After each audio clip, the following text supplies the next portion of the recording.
pays qui n'est pas d'accord avec ce qui a été dit, moi je ne pense pas qu'on pourrait mettre en cause les recommandations des uns des autres.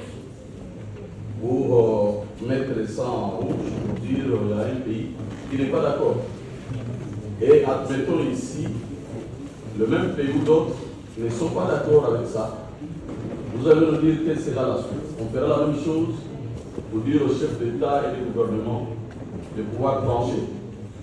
Je pense que ça ne sera pas bon. Mais ici, j'aimerais, Excellence, Monsieur le Ministre,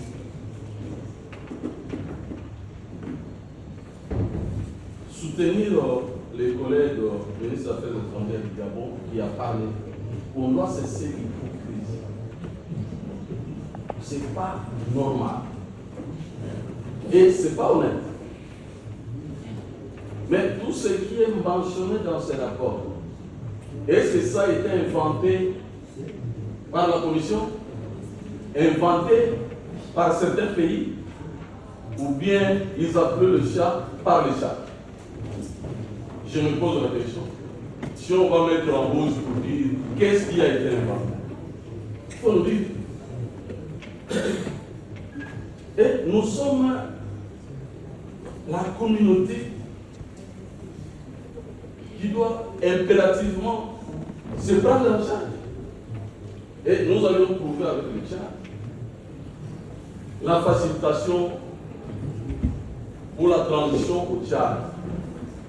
L'Union africaine s'est disputée et nous avons rappelé qu'il y a le principe de subsidiarité. Et vous avez suivi le débat au niveau du Conseil de sécurité. Et le Conseil a rappelé aux communautés régionales et sous-régionales de pouvoir se prendre en charge et traiter de la question. Bon, si vous allez mettre le doute ici, alors il faut nous dire clairement, nous ferons quoi?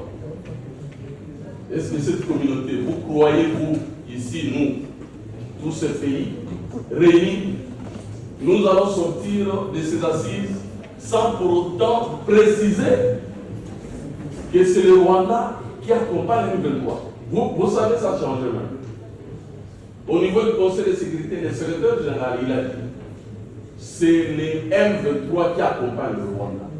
Parce qu'ils ont donné même des chiffres de militaires pour dire que ce qui a été inspecté, identifié, le Rwanda a amené au Congo 6 000 militaires, mais M23 4 000.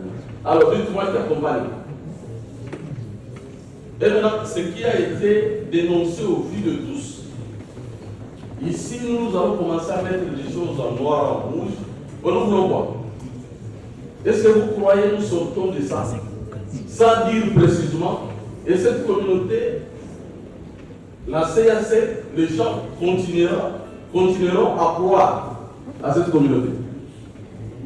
Vous croyez à ça? Qu'est-ce qui a été inventé ici, dans ces rapports? Et donc, moi je pense que ce qui a été fait, c'est humblement, de bonne manière, et qu'on ne puisse pas revenir sur ce débat. Parce que nous nous réservons aux chefs d'État de pouvoir proposer d'autres sanctions lorsqu'ils vont siéger. Et nous ne voulons pas le faire ici. Quand les chefs d'État vont siéger, et la RDC va proposer d'autres sanctions conformément à nos textes légaux. Et vous croyez que ce problème, c'est le problème de la RDC maintenant? Ça traversait le monde. Ça traversait, je pense, vous suivez les médias. Et ça s'est dit partout. Si nous rentrons en Afrique, vous avez suivi la déclaration du président Evariste Ndayishimiye du Burundi. Vous avez suivi la déclaration du président de l'Afrique du Sud, Ramaphosa. Est-ce que vous avez suivi les déclarations du tant de pays occidentaux? Et on rentre ici à la communauté, on dit mais non, est-ce que vraiment, ce n'est pas la question de la RDC. Le président Ndayishimiye a rappelé aujourd'hui, c'est la RDC qui est agressée. Demain, on ne sait pas quel pays.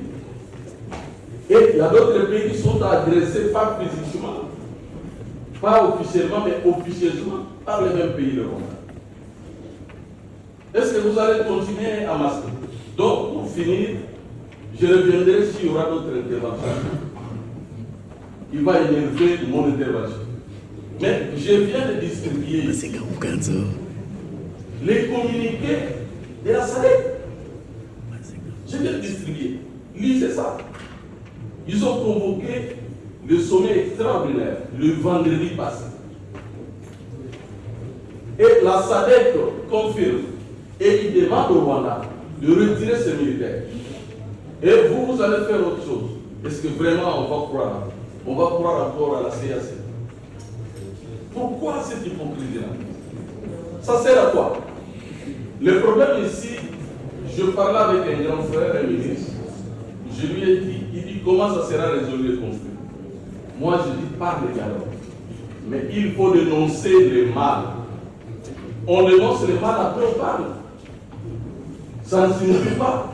Et quand on dénonce le mal, on ne peut pas parler. Excellence, Monsieur le ministre, je dis et je vous remercie.